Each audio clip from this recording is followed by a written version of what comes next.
I just wanted to take a moment to anchor today's discussion, bringing about three important aspects about the plastic crisis.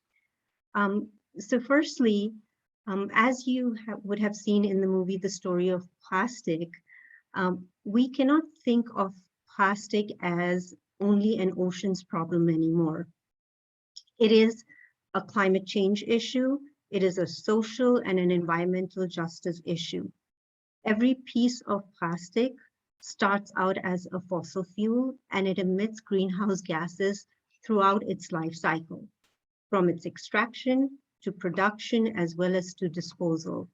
And throughout this entire life cycle, the health and the well-being of the communities that live next to the plastic facilities are impacted. The second point that I want to get across is that plastics is a potential health crisis. Today, we see plastic everywhere in our environment. Research is showing that it's in our food, in our water, as well as in our bodies. And that is because we are producing too much of this product. Nearly 40% of yearly plastic production is for items that we use once and throw away, single-use items. And the last thing that I'd like to say is that we cannot recycle our way out of this crisis. Recycling plastic at a large scale is just economically not feasible. It never has been. So we need to turn off the tap on plastics. Last week at the UN Climate Summit in Glasgow, Vice President Al Gore explained that as the world is moving away from fossil fuels and moving towards renewable energy of sources, the petrochemical industry is looking to replace that demand, the lost in demand from fossil fuels with making more plastics. And if that happens, if that planned expansion happens, it limits the world's ability to keep global temperature rise below 1.5 degrees Celsius. So we need to make a change. We need to demand for change, a systemic change. We need to ask our legislators, large corporations, the companies that we work for, the schools where our children go to, as well as in our homes. We need that change to come about. Today, our panelists will talk about solutions. There is hope, so they'll talk about solutions that are available, and we invite you to have your questions posed to them in the chat. So with that, I'd like to invite our moderator, Jacqueline Wagner. Jacqueline is the Director of Conservation Action from the Shed Aquarium, where her team mobilizes individuals, communities, and businesses to take action for animals through activities like restoring local lakes and rivers, opting for sustainably sourced seafood, and reducing their plastic waste. Take it away, Jacqueline. Thank you, Seema. Thanks for that introduction. I'm going to take a second to share my screen and kind of get queued up to share a couple slides. Seema, can you see my screen? And just yes, I can. Just the slides. Okay, great. Thank you.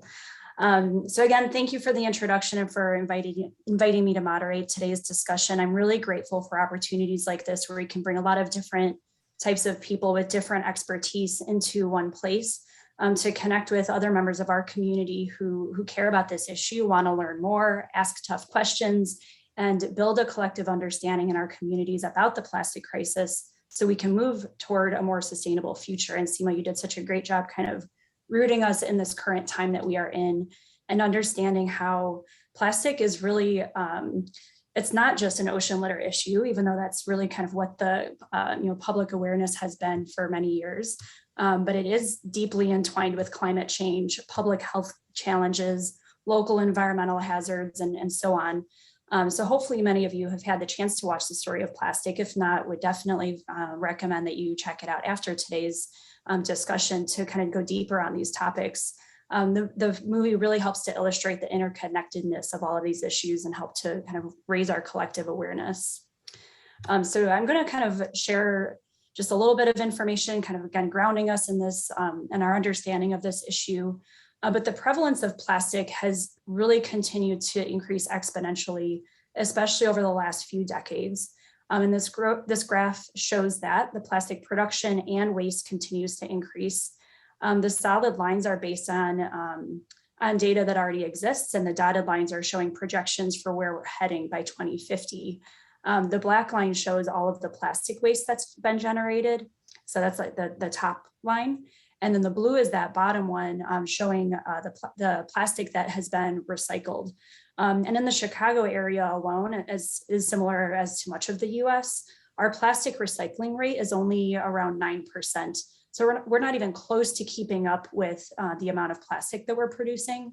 And I think that's going to be a common theme with a few of the folks speaking tonight, that we're talking about the understanding that recycling is not our solution. So we kind of need to get that out of our psyche, thinking that that's really what our answer is. It is part of the solution, but it is not the answer.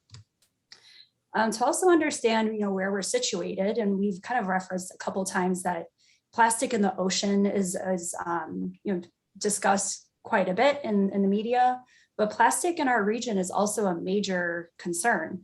And every year, about 22 million pounds of plastic enter the Great Lakes. And I made a note in the box there that the plastic that's entering the Great Lakes are both, it's pre-production and post-consumer. So pre-production means these little plastic pellets that a lot of times are transported via the Great Lakes or used in the area around our region to produce plastic products. Those little plastic pellets called nurdles end up polluting the Great Lakes. There are a number of studies to try to track where they are, how they're migrating around the Great Lakes, and how they're impacting the environment.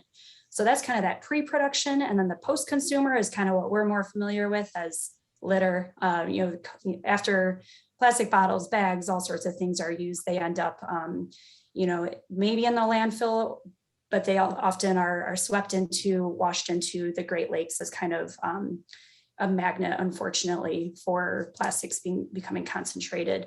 And one of our speakers today, Chelsey, is from the Friends of the Chicago River, and will speak a little bit more about the impact with rivers as sort of being a conduit of attracting plastic throughout our cities and our watershed, and then kind of sending the plastic into our Great Lakes. So we're kind of seeing how our freshwater asset here is impacted negatively by plastic. And I'm sure some of the impacts of that, a lot of us are already aware. Animals consume plastic and can have all sorts of health hazards for them, but it also can end up in our drinking water. And I don't know the exact stats, but I think it was about 12 Great Lakes breweries were tested a couple of years ago, and all of them had remnants of plastic or microplastics found in them. So even processed beer is ending up with plastic. We know that COVID has really amplified this problem. So just wanted to reference that that's kind of where we are right now. It's really caused us to use much more plastic for PPE and restaurant carryout and things like that. But it really has also helped to raise awareness and push a lot of us towards solutions as we're just taking note of the plastic that we're building up. We will talk quite a bit today about solutions, but I just wanted to give a snapshot of what Shed Aquarium's approach to tackling the plastic crisis looks like. For many, many years, all we did was coastal cleanups, but we've really kind of built out a multifaceted approach to try to tackle the issue from multiple angles. So contributing to research, public education, working towards behavior change for consumers and other community kind of influencers. We're working on policy and advocacy, reducing our own plastic footprint, and working with the restaurant industry specifically on helping to get them away from plastics in their operations. So kind of just wanted to share that little snapshot so you kind of know who I am, what Shed Aquarium is doing, and what our framing is for some of these things. So with that, quick introduction, but wanted to not waste too much more time before we get to meet our panelists. So I'm going to be introducing each panelist today. I will give them about 5 to 10 minutes to share some slides, share a little bit of their expertise. They all have such unique, different perspectives of the plastic crisis, but all of these things will be kind of connecting dots and seeing how they all fit together. So I'll introduce each panelist, they'll chat for a bit. Feel free to think up questions if you have anything that you'd like to ask them. They may be able to answer some of those in the chat as we move along, but we'll also be saving lots of time for Q&A at the end of this event tonight. So I am going to stop sharing that screen, and I'm going to actually introduce Eileen, and then I'm going to pull up your slides. So let me do a couple things back to back here.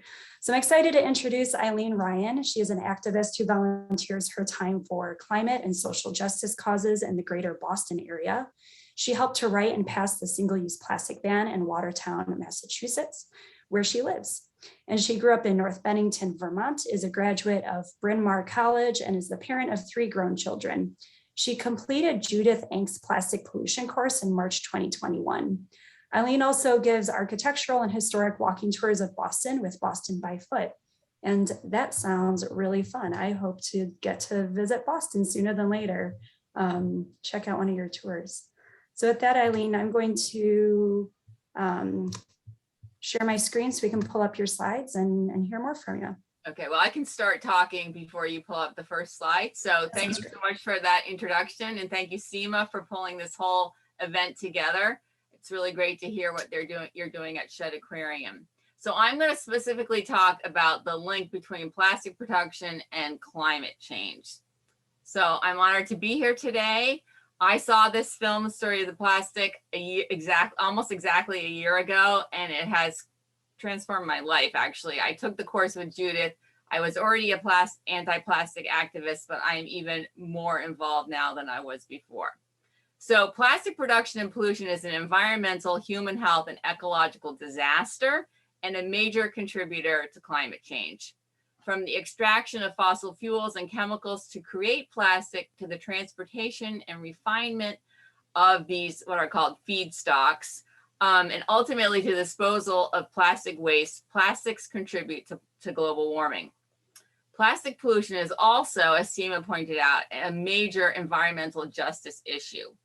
90% of the petrochemical plastic industry's pollution occurs in just 18 communities in environmental justice neighborhoods in Louisiana and Texas, where low-income communities of color live and are most affected with the dire health consequences of the plastic production industry. So you'll be hearing more about health consequences from another one of the panelists.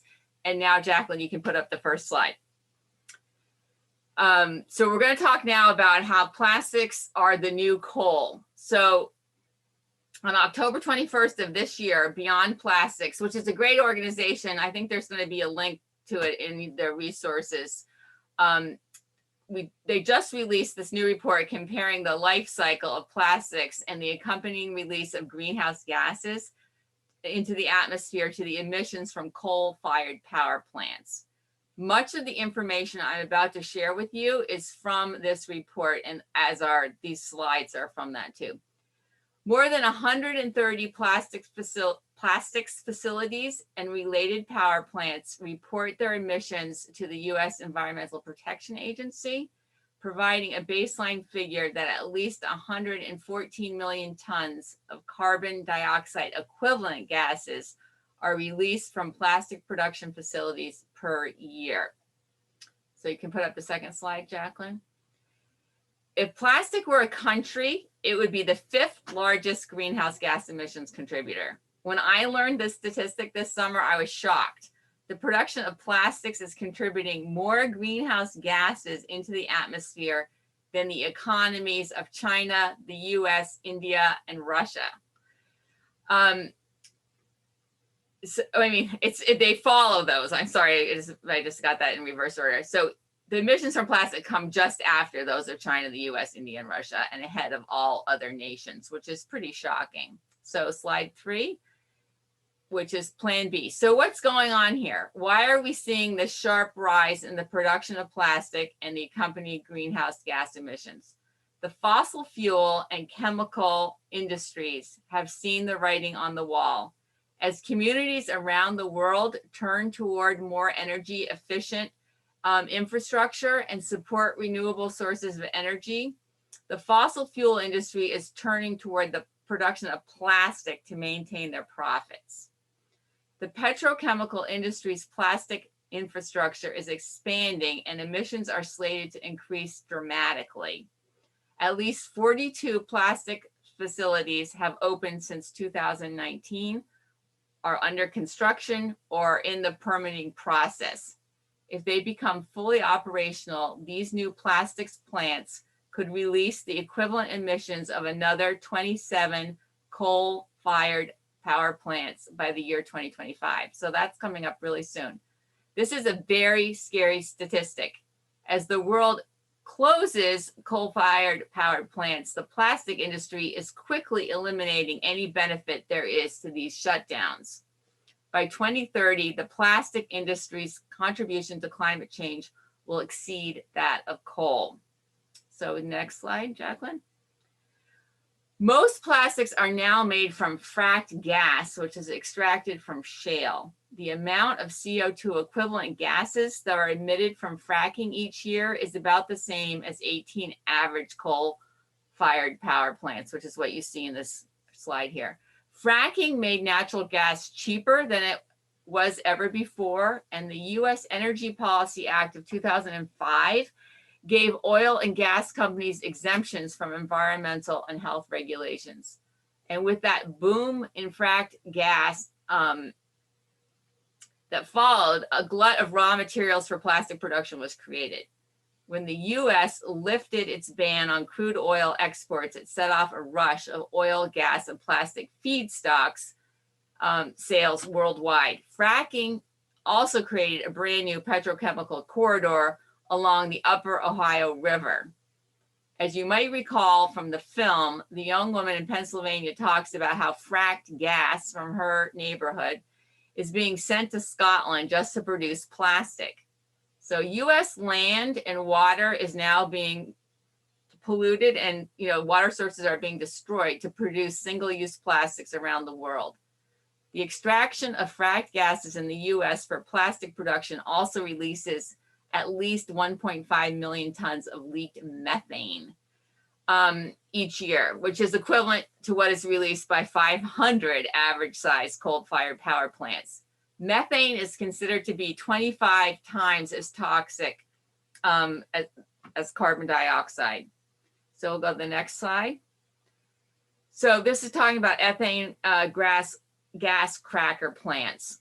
This is where fracked gas is cracked to produce the materials used to make plastics, releasing millions of tons of methane into the air each year. I'd like to emphasize that currently 2 new cracker projects are nearing completion in Corpus Christi, Texas, and in Beaver County, Pennsylvania. 3 others are planned in Ohio, Louisiana, and Texas. New and expanded capacity of more than a dozen existing plants could add an additional 40 million tons of greenhouse gases per year. And the next slide. So most plastic is littered or landfilled, but some of it is incinerated. Municipal waste incineration of plastics emits at least 15 million tons of greenhouse gases per year. Putting the burden of dealing with plastic waste onto municipal waste facilities is costly and is paid for by our local taxes. Many climate activists and politicians have yet to make the connection between plastics and climate change. I hope, as you are now aware, all phases of the plastic production industry contribute to climate change. And we'll go to my last slide. Recycling is a false solution for the ubiquitous and, frankly, I think, terrifying issue of plastic pollution. The biggest lesson I learned from the story of plastic is that 50% of all plastic ever made was produced in the past 15 years, and that, as we have said earlier, less than 9% of plastic has ever been recycled.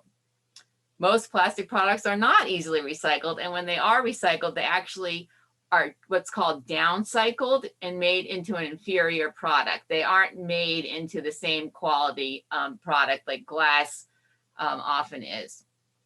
Nor is plastic biodegradable. It will never return to the earth as glass, paper, and metal will. Plastic just breaks down into microplastics and microfibers, which are a major health and environmental concern, and I know we'll hear more about that later. As long as fossil fuel subsidies exist, making products from virgin materials is cheaper and easier than recycling. When the plastic industry introduced the idea of recycling, it put the responsibility of dealing with plastic waste onto the individual. It was the consumer and the local municipalities' responsibility to ensure plastic was properly disposed of, not the corporation's responsibility to limit production. We need to take the onus of the climate crisis off of the individual and put it where it belongs, on the multinational corporations who are producing so much unmanageable toxic waste, and urge our local, state, and federal representatives to pass meaningful regulations to reach a zero waste solution. Thank you.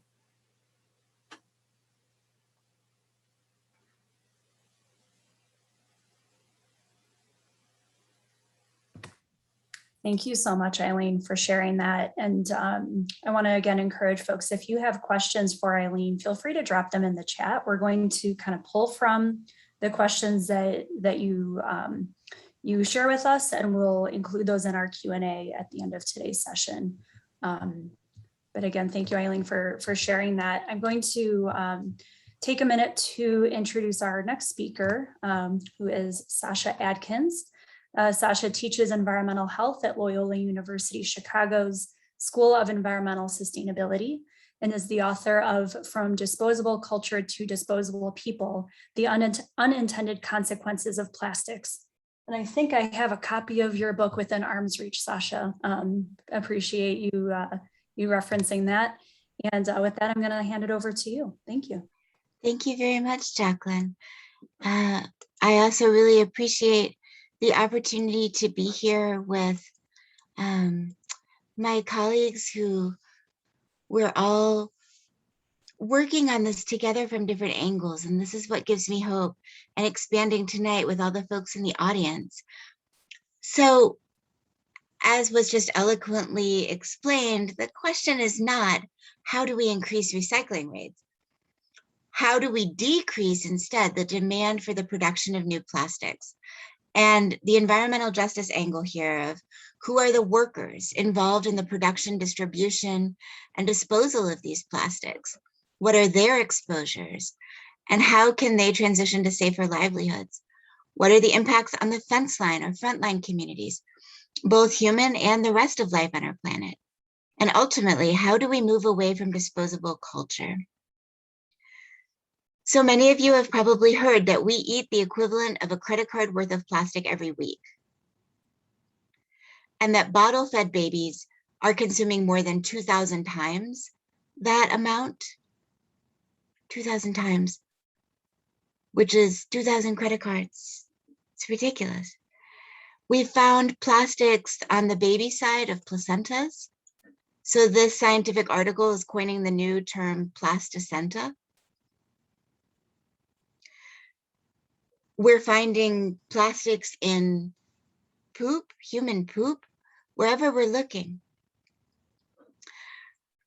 And yet the question is being asked, is that really a problem? Are we sure that that's not good for us? So I'm here to tell you that yes, we know enough right now to say that this is harmful to human health. This is not only coming from the foods that we're eating, as originally we thought it was fish from the oceans that would be the source, because the fish were ingesting the plastic marine debris.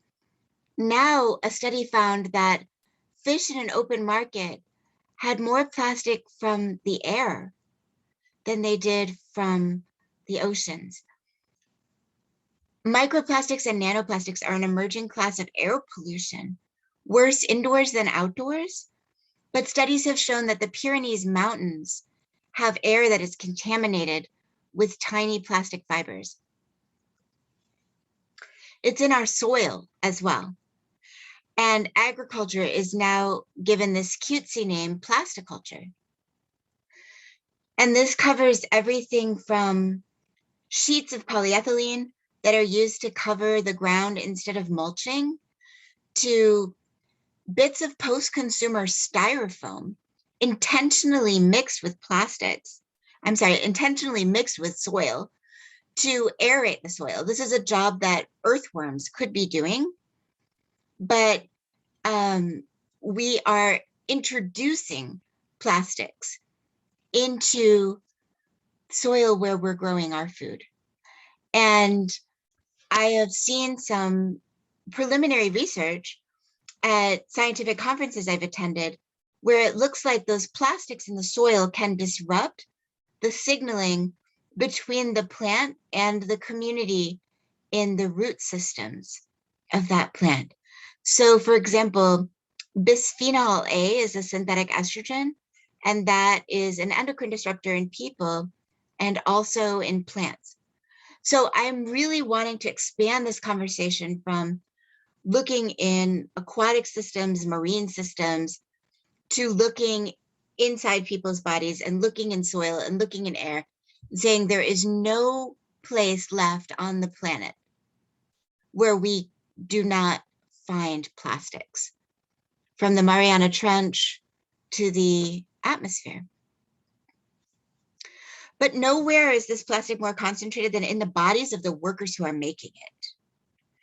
And this is an X-ray showing the hands of a worker who makes vinyl chloride, which is the building block of PVC plastics. And you see that there are bands. I hope you can see my cursor. There are black bands at the tips of the workers' fingers. And this is where the bones are desorbing. In other words, the bones are dissolving inside that worker's fingers. And what the experience would be like is as if you have frostbite. You feel numbness and tingling, nerve pain, a cold that you can't get rid of. And eventually these bands will grow and more of the bones in that worker's hand will be resorbed. Vinyl chloride is also known to cause angiosarcoma of the liver. I'm just choosing one monomer and a couple of the health impacts, but all plastics have the potential to adversely impact their workers. And some might be asking, don't we have regulations that protect our workers? Yes, and we could argue that those regulations are not protective enough for chronic impacts. Also, accidents happen, spills happen. Sometimes personal protective equipment is ripped or faulty. Also, much of the plastic that's being made, let's look specifically at vinyl chloride, is being produced in China where there are not as strict protections from what I'm seeing as there would be for workers domestically. And so some are saying, shouldn't we just switch to bio-based plastics? There's a difference between bio-based and biodegradable. Bio-based means that it's made from plants, and sometimes this is actually no better than, except perhaps for the carbon footprint, but in terms of toxicity, you can take corn or sugarcane and break it down into hydrogen and carbon and oxygen and produce exactly the same plastic that you would have made from natural gas feedstock. And so that plastic that you've constructed from food, which in my view should have gone to feed people who are hungry, not to produce packaging, for example, but that's not going to break down any differently than the fossil fuel-based plastic would. Biodegradable refers not to what the plastic is made of, but how it interacts in the environment. And California, I know, is getting stricter on claims that things are biodegradable and saying you can't actually say that unless it's true on a relevant time scale. Everything will eventually break down, but that's not a reason to keep producing plastics. So the study was done and published in Environment International that showed that bio-based plastics are not actually safer. Other work that I have seen showed that some quote, compostable plastics like PLA are actually more toxic to human health and the environment than their conventional counterparts. One of the reasons for this may be the additives. Plastics are maybe half by weight of monomer of the building blocks, and the other half is additives, fillers, unreacted catalyst, and accidental byproducts of the polymerization process.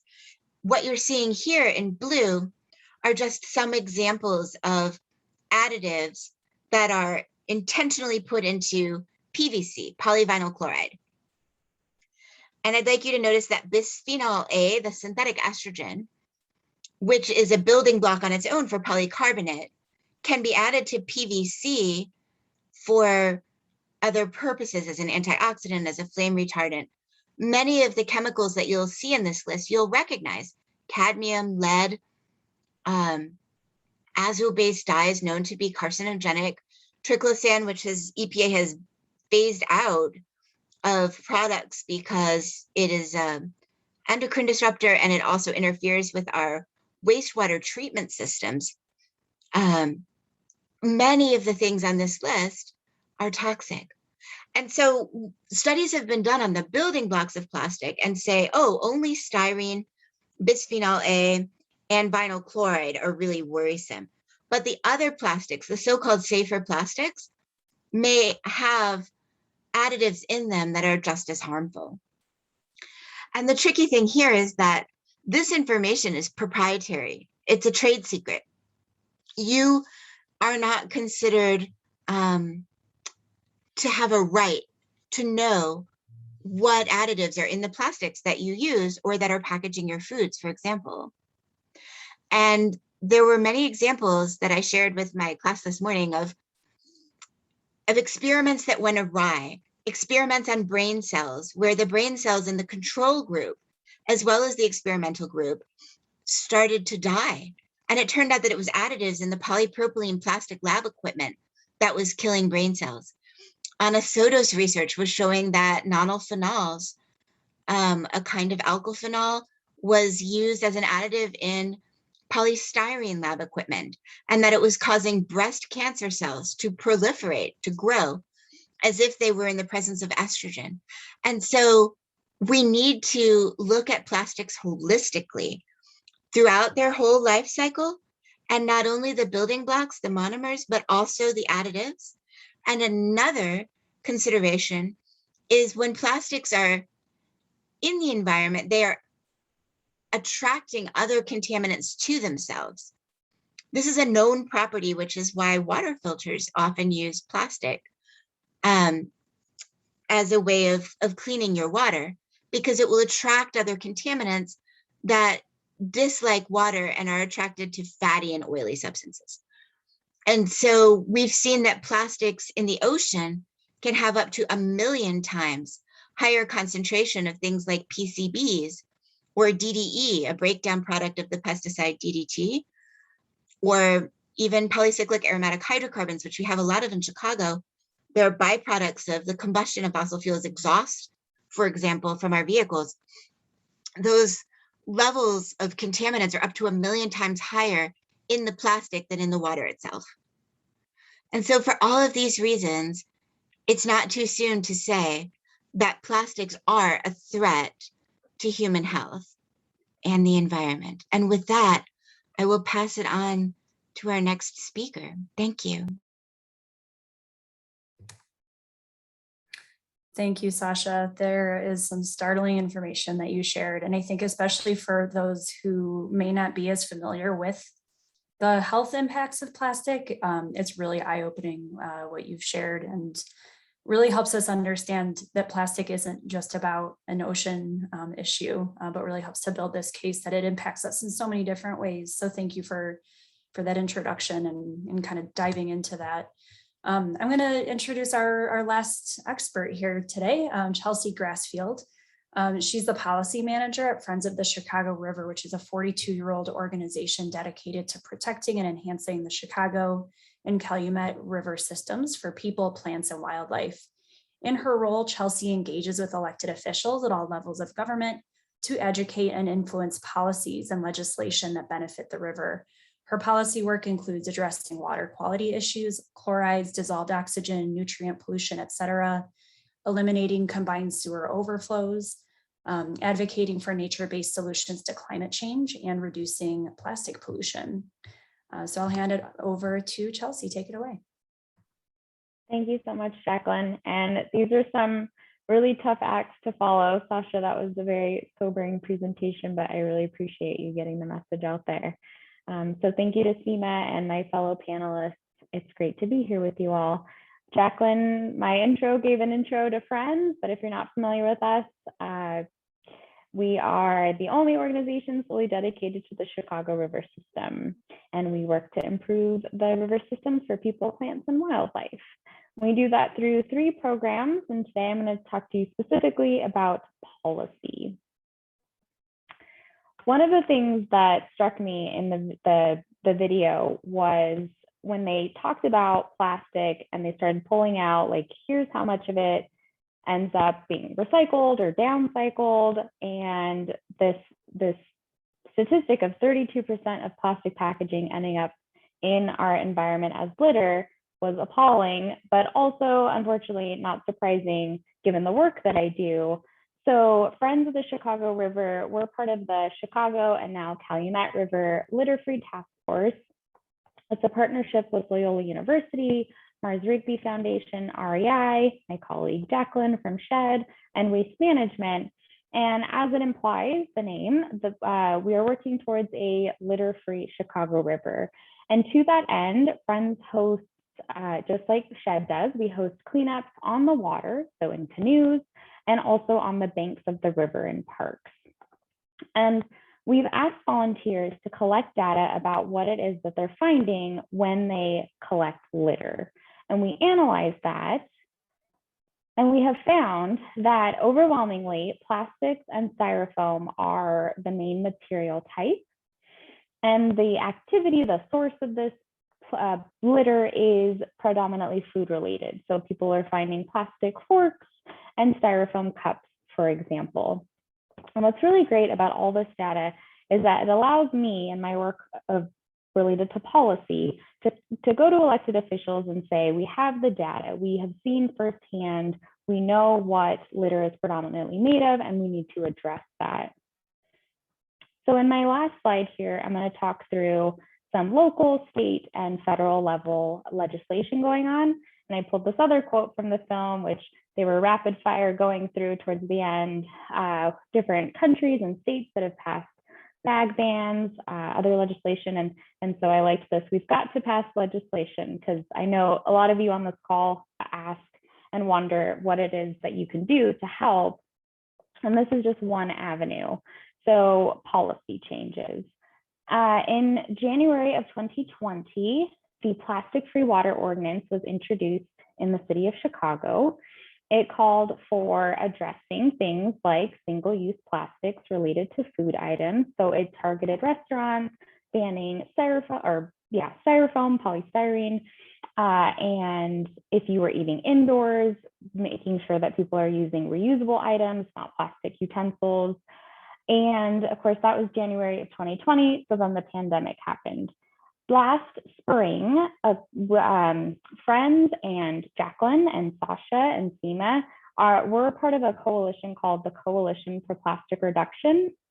We're probably by now about 30 organizations, nonprofits, educational institutions, museums that are coming together to address plastics. And so in the spring of this year, we regrouped on this ordinance, looking at it.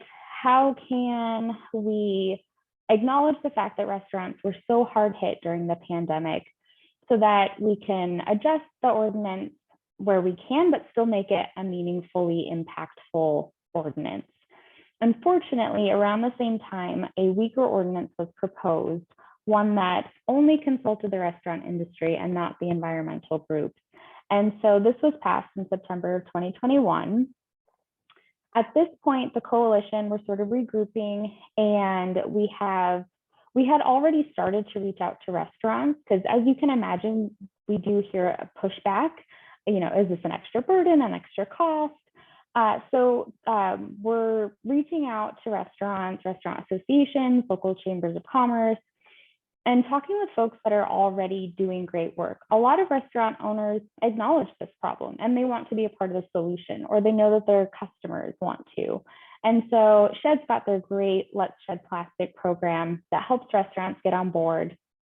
And what the Coalition for Plastic Reduction would like to do is to see if those restaurants would be willing to then take the next step of advocating. So it can be as simple as just joining a list of restaurants that say, yes, we're on board with policy changes that directly impact us, the restaurant industry. Or restaurants may want to speak with elected officials and serve as case studies and say, we've made this change, it's totally possible. We're on board with legislation that curbs and eliminates plastic use.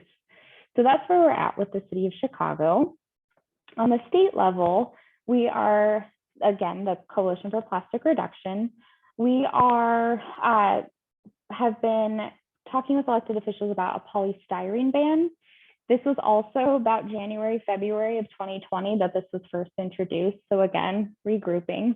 But we have a lot of, at the state level, elected officials that are interested in this. And so we're meeting with them, again, talking with them to get them on board and hopefully get it to pass. And that's what we're doing now, but we're also keeping an eye on the future. We would like to do an omnibus bill that wraps a lot of different ways to eliminate plastic use into one omnibus bill. So for example, this could be bottle bills and like plastic bag bans, so things like that. And then at the federal level, the Break Free from Plastic Pollution Act will go into effect January of next year. Very exciting. The bill phases out a variety of single-use products, such as plastic utensils. It does a number of other things, but for the sake of time, I'll leave it at that. And then also at the federal level, Congressman Quigley, who is the congressman in our state of Illinois, introduced a bill banning single-use items in national parks on October 8th. So that will move to the Energy and Natural Resources Committee, where it will be amended before moving to a full vote by the House of Representatives. And simultaneously, that bill was introduced in the Senate. So that was a very high-level overview of some local, state, and federal legislation that's currently in the works. I'm happy to talk more about it if folks are interested. I should say also this is not an exhaustive list, so there may be other things like EPR, extended producer responsibility, that's become, I'm hearing about that more and more. So there are other things that folks are doing out there to address this issue. And with that, I thank you for your time. Thank you, Chelsey. And I just want to thank you, our experts today, for sharing a little bit of what is going on in their minds and in their worlds as we expand our understanding about the plastic crisis. So thank you all. Before we jump into a Q&A in the next 15 minutes or so, I did just want to ask if there are any questions or input from, I know Sasha has many students who have joined tonight, also the assistant village manager from Vernon Hills, or Representative Bob Morgan's staff, Jessica Scott. I know we had some folks here. And so if anybody is interested in jumping in from those groups to either, maybe we can bump your questions to the top, or if you have any input to share, please let us know. But maybe I'll kind of put that out there and also go into a little bit of a Q&A discussion here. I have a couple starter questions, but again, for folks who have questions for our experts, while you've got them, please feel free to drop those in the chat and we can pull from those and make sure that we're making the most of the folks that we have here. So let me reference my list of questions.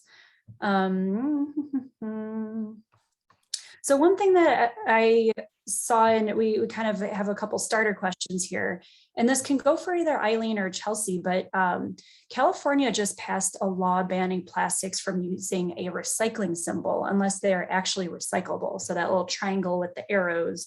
How do we do that in Illinois? And I wonder, like, is the strategy there that we're not just throwing that recycling symbol so that people just do what's called like wish cycling and put it in the recycling bin, even if it is not actually going to get recycled?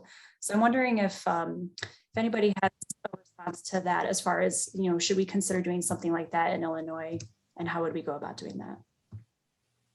Well, Chelsey, I think you should take that since you live in Illinois and I'm in Massachusetts. But I do totally approve of getting rid of those chasing arrow symbols. They've just been confusing and a way of greenwashing people into thinking that all plastics are recyclable.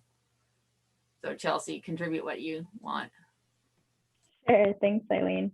I would say it's really helpful when there's existing legislation. For example, LA also during the spring, summer passed some really great restaurant focused single-use items bans, and we are looking at that and looking at what they did. So when there's existing legislation, it's really helpful to the rest of us. We can look to what they've done and use that same language. But otherwise, I'm not familiar with that specific piece, and I'm not sure how we would do it here, but probably adopting some of that language. Yeah. Yeah, I'll just add, it's really good to learn from other people's mistakes too, because we had a really hard time with our bag ban that we passed here because we followed what another community had done, and we ended up with these really thick plastic bags, and eventually we had to say no plastic at all. And I think one good tip if you're working on a bag ban is sewn handles, and that usually means it's not going to be just a plastic bag. But one concern I have in Massachusetts is that we actually have over 144 communities out of 351 have passed bag bans, and we still don't have a statewide bag ban, which is really frustrating. Something we have to keep prodding our legislators about. Right. And to that end, I also, knowing, as Chelsey referenced, there's this coalition in the Chicago area working towards plastic reduction. So maybe a question for either Chelsey or Sasha, for other people who are interested, how can they support the coalition's work or support policy change if that's something that interests them? Chelsey, could I let you handle that one? Absolutely, yes. The wonderful Sasha has, for very valid reasons, missed the last few meetings, so they are just a little bit out of the loop. And I'm so sorry, someone was messaging me something really great in the chat. So how can people support the work that we're doing with the coalition? That was the question. Yep. Yeah. So one thing would be great, and that I'm referencing what happened in the chat, is someone on the call tonight is a restaurant owner and would love to join us. And so they dropped their email in, and I'm going to reach out to them. So so it's things like that. If you know restaurants that are really great examples that we should be in touch with, we would love to hear from you. That's really how we've been getting a lot of our meetings, is either people in the coalition are regular patrons, you know, because restaurants are more likely to listen, understandably, from people that actually purchase their product or food. So if you have connections in the restaurant industry, we'd love to hear them. And I should say too, even though I was talking about that for the Chicago region, this coalition is made up of folks not just from Chicago, but the region, and we want to engage people throughout the state. So keep that in mind as well. And then contact your elected officials when things come up. It's really important to let them know that you care about that. And I've been a policy specialist for about 2.5 years. Before that, I was an elementary school teacher. I will admit it was really weird and uncomfortable to talk to an elected official. They seem like this high, and I can't reach them, right? We're not on the same level, but we vote them in, and they should want to do right by their constituents. And it can be, I mean, I see in my older person's weekly newsletter, he's got office hours, 2 hours every week. And it was as easy as just saying, hey, I'd like to talk to you. And then we get on Zoom and we're chatting about things that I notice in the ward and care about and things like that. So don't be shy to reach out to your elected officials. It's really important to engage with them. So sorry, I may have rambled. I'll stop there. No, that was great. Thank you. And I'm seeing some great comments and questions, and something that was referenced because we've been talking about the restaurant industry. And Candace asked what kinds of alternatives are available to restaurants and grocery stores that have come to rely upon plastic packaging for their food products, and how do they compare in cost to plastic products? How can we help these vendors become soldiers in the plastic army? And kind of maybe a little bit related, but Nicole was also asking if plastic garbage bags are considered single use. So I just want to clarify that, yes, I would consider them as a single use item. Although if you're, I don't know, trying to reduce your garbage, maybe you're using the same plastic bag for a while. I wanted to maybe jump off of what Chelsey was sharing about restaurants. They can, play a big role in being advocates for policy change and really helping to inform, what legislation can look like, and making sure that, they may be meeting their needs, but also making sure that that they are working towards a more sustainable future for their whole industry. I'm going to drop in the chat. We've referenced just a bit, Shed Aquarium has a program to support restaurants. It's called Let's Shed Plastic, and any restaurant anywhere, but especially in the Chicagoland area, is invited to join. It's for free, and all you have to do is fill out an onboarding survey and make a public commitment to reducing your plastic use. And we provide a number of resources and invitations to virtual events, and hopefully next year starting with on-site or in-person events as well. But something else that I saw from folks in the chat is that one of our main things with our Let's Shed Plastic restaurants, and we have about 165 of them so far, but we really are trying to push them towards reuse. With a lot of what Sasha was sharing, restaurants are kind of giving into this greenwashing, thinking that bioplastics are a better alternative, and thinking if I spend a little bit more money getting this compostable option, maybe that's going to be better for the environment. And really, just as Sasha had shared, there are still so many concerns and kind of emerging research that's really showing us that they're not better for the environment, not better for our health. So we are trying to rally around reuse. Sasha also referenced a study by Upstream Solutions called Reuse Always Wins. I think that's what it was. And it really helps to lay the case for the health benefits, economic benefits, and environmental benefits, and others around reuse. So even though it may seem several steps down the line, it's really something for us to hopefully keep rallying around and helping to create that vision of a reuse movement for our community. So anyway, I kind of took the mic there to jump in and answer a couple of the questions. But if anybody else has anything in reaction to what I was saying, otherwise we can see if we have time for a couple more questions here. I'll just say, Jacqueline, that the reuse always wins that you mentioned. I noticed in the chat, I think that someone was asking about the difference in price points for plastic versus reusable items. Those are not numbers that I just know, but I know that in that reuse always wins, they do the comparison of the price cost. So for that person that was interested in that, you could check that resource out. I also just want to add that a lot of containers that are advertised as compostable, particularly fiberboard containers, are coated with a synthetic polymer that's a PFAS, a nonstick, like the Teflon chemicals. I really recommend a movie called The Devil We Know. There's another movie, the Hollywood version, called Dark Waters, that talks about the health impacts of these chemicals. But what's happening is that when those containers with these chemicals in them are composted, that transfers to the soil, and some work shows that it's taken up by the food grown in that soil, including edible parts of kale and so forth. So a lot of composting groups are realizing that and now saying you can't compost the so-called compostable plastics or compostable food containers because they are contributing toxic chemicals.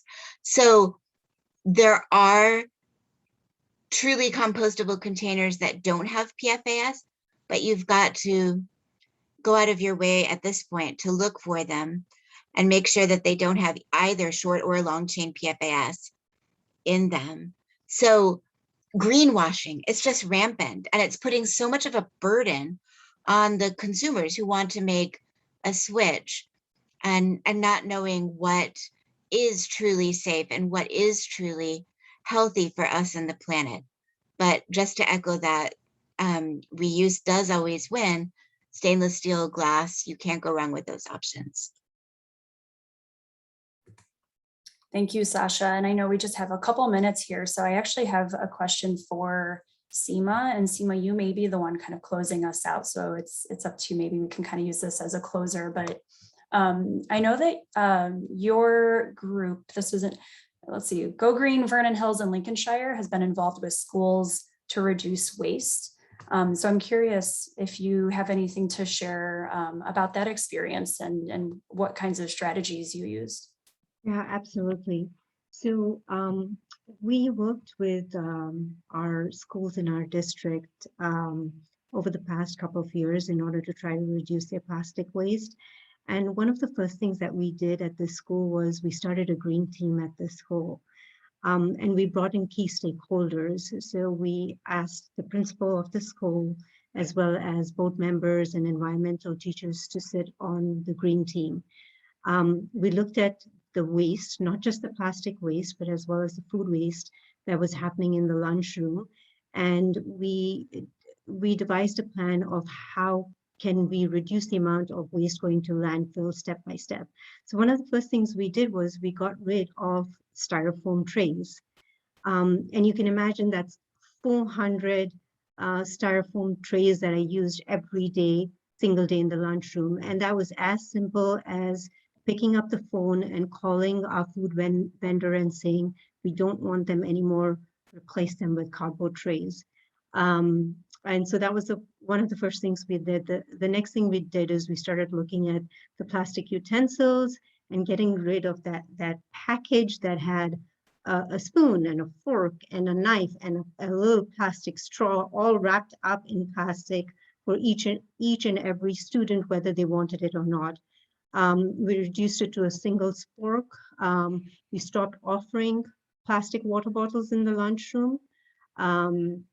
And we've taken a similar approach in trying to reduce the plastic waste now at one of our high schools as well, in Vernon Hills High School. And it's amazing, when we went through this process at the high school, we looked at the food waste and the recycling bin and the landfill bin, and our landfill bin was much more than the other two. And that's because all of the food packaging that cannot be recycled and it cannot be composted. So we're working with the vendors to see what kind of solution we can come up with that. But I think my point to that is that we need to start somewhere. We need to approach our schools, and we need to take that initiative. Congrats for that work. Thank you for sharing. And Eileen also had recommended a movie called Microplastic Madness, which really shows the power of young people in driving solutions in their community. So definitely recommend trying to see Microplastic Madness. And they also invite organizations, community groups to host screenings. So recommend checking that out. Thank you again to all of our speakers. I think I'm going to transition it over to Andy to give some closing words. So thank you, everyone. Hi, I'm Andy Amon from Go Green Highland Park. We were one of the sponsors. Well, I think I'm going to let my notes go because we've covered almost everything, and who wants to hear that again? But I know that everybody has to have been enriched by the story of plastic and the dive deep discussion that we've had from these amazing panelists. We've gotten a wealth of information as well as tools for action. And all of the sponsoring organizations, both Go Greens and the Highland Park Library, are really appreciative of your time and expertise to bring such a wonderful evening with informational success and inspiration to affect some change individually and of course on a broader level. it's good to close with some positives. And because this is certainly a weighty and extremely disturbing subject, but we have also heard about some good things we can do, and I am not going to repeat them. We have choices in the grocery stores. The shelves have both kinds of things. We always have that free option to say, I'll buy it out of a bag. Not always, but those choices are there, and those little things do matter. I would also like to say that we've had some really good legislation. We didn't mention CJA that Illinois recently passed, and that is a landmark piece of legislation that will give Bob Morgan a lot of credit. He worked very hard on that, and we are looking forward to lots of good things coming from that will benefit us all. And on the federal level, we mentioned the Break Free from Plastic Pollution Act that our Congressman Brad Schneider was a co-sponsor. And what was not mentioned, though, is that one of the things that act will do is to switch the burden of financial responsibility from the consumer to the manufacturer who made the plastic. And I think that's worthy of knowing. It costs a lot to clean it up. So we have possibilities. I would also add now that we should think about what restaurants we support and let them know how important it is, and to speak up all the time about these things, because the consumer is the bottom line. And if we don't buy the product, there really would be no reason to make it. And I think that's a good thing to remember every time you make a choice. I'm going to just let you have a final word from Glasgow that will keep you moving on your activeness in this work. It is climate inaction that will lead to people living more difficult and less prosperous lives. That is Michael Mann, and he wrote, among other things I've just read, The New Climate War, which I think dovetails very well with the story of plastic and how we get to these points. So all of us, thank you very much. We thank you all for our audience. We're so happy that you took the time in everybody's busy schedule and joined us tonight. Thank you all. Have a good night, and choose reusables.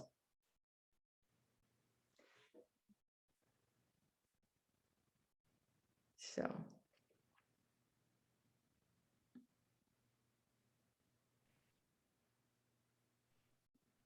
I'm just going to wait for everybody to. Do